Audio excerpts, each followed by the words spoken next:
Welcome to Subramani. Debt investors are largely faced with very little choice, right? So, first of all, I think if you are a normal 35-year-old earning a reasonable amount of money and you have four PPF accounts in your house, then about 6 lakhs can go into good quality government debt, which is currently tax free.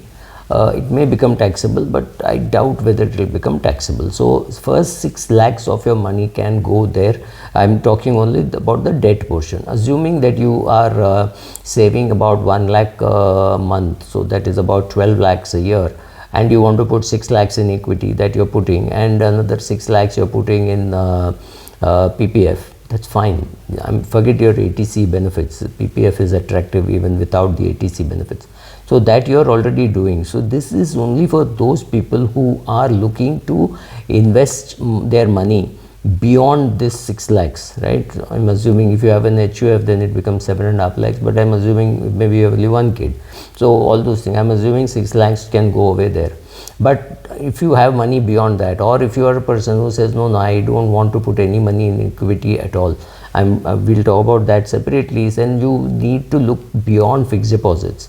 Because typically what you would want is when you put money in debt funds, or rather in debt instruments, you are looking for 2-3 things. You're looking for liquidity.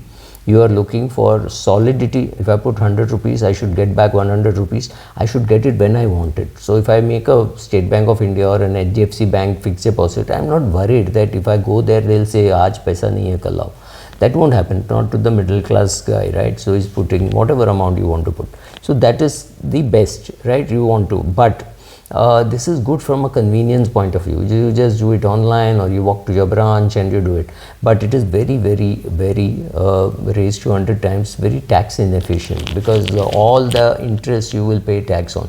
So if you're a 35-year-old and you're putting money in a bank fixed deposit of say 10 lakhs, unnecessarily maybe you're earning 7% on that. So whatever you're earning, 70,000 rupees, unfortunately will go and sit on your total income, and on that you will pay tax, you'll pay surcharge. I'm assuming you're paying surcharge, so it's only a question of whether you're paying 10% surcharge or you're paying 30% surcharge or 40% surcharge. So why would you do that? You would rather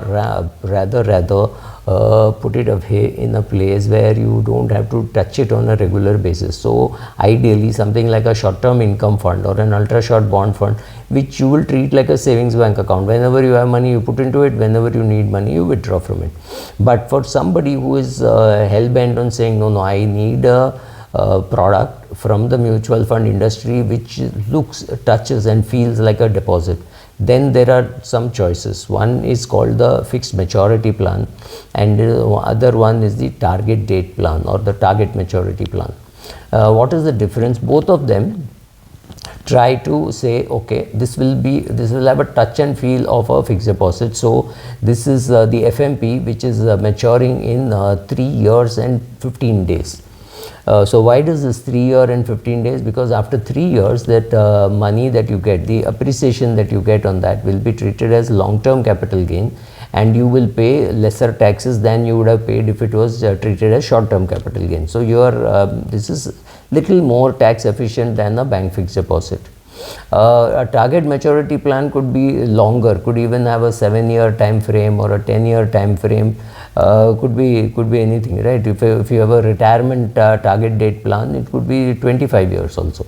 But largely what happens is, in case of a target maturity plan, because it's for a longer period, the fund manager does not compromise on quality, whereas in an FMP he might just compromise a little bit on quality. So on the due date you may not get the whole amount, you may get the amount partially, and the remaining portion they'll say either it's not available at all, or we'll have to roll it over, so you may get it after some time. I remember Kotak Mutual Fund did a rollover of on their FMPs, right? So that can happen, whereas in a target maturity plan, because it's 7 years, 10 years, they don't take a chance, they don't put too much into corporate money. Even if they do put into corporate, it will be AAA kind of thing. So your money is protected against interest rate risk, which is provided which is protected even in case of FMP. They will tell you this is an indicative return what you can get, maybe 8.15% or 7.25% minus our expenses. So you will get something like 7%, or maybe you will get on that you will pay a long-term capital gains tax. So therefore it is attractive, right? But a target maturity plan does not fool around much with the quality of stuff. Sorry. So they will stick to AAA and GSEC, government securities, because over a 7-year period you don't want to take a credit risk. So when you keep a fixed deposit in a HDFC bank, you are sure that you will get the same rate of interest that they have promised, and the principal exactly what it is. There is no risk of capital, there is no risk that you won't get the interest. Now in an FMP there is no risk. I mean, you will get a risk which they tell you upfront that this is an indicative risk, and the chances are you will get back your money on the due date at the same rate at which they are indicated to you. It's not promised, it's an indication, but there's always a chance that some paper inside misfires, doesn't mature, so you are unable to get the full proceeds. Target maturity plan, on the other hand, is very clear that your daughter is now 14 years of age.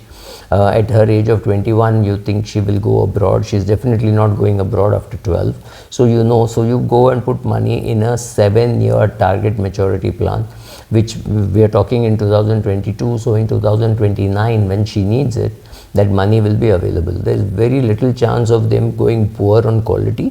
So they try to protect the credit risk, which means like your fixed deposit, you will get back exactly the amount which you put plus the promised rate of interest, whatever it was, 6%, 7% or indicative which was told to you, and you will get all that, and you will get that as long-term capital gain, and on long-term capital gain you will pay less tax. So remember these for debt fund investors, ideally, I mean, something like an ultra short bond fund should be good. You keep depositing, keep withdrawing. 6 lakhs goes into your PPF, so you may not have appetite beyond that 6 lakhs for your debt market products, but in case you do consider the fixed maturity plan and the the target maturity plan. And for that, this is just a video to show you that these two things are slightly different.